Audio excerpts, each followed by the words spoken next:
settings. First, connect the cable with the control panel.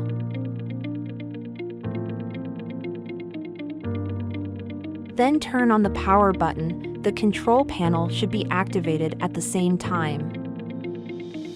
Press and hold the menu button until settings is seen on the panel. Enter setup mode.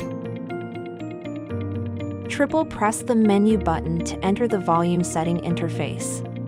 Speed setting. Adjust the speed of the vehicle by pressing plus or dash on the panel. Wait 10 seconds for the setting to take effect.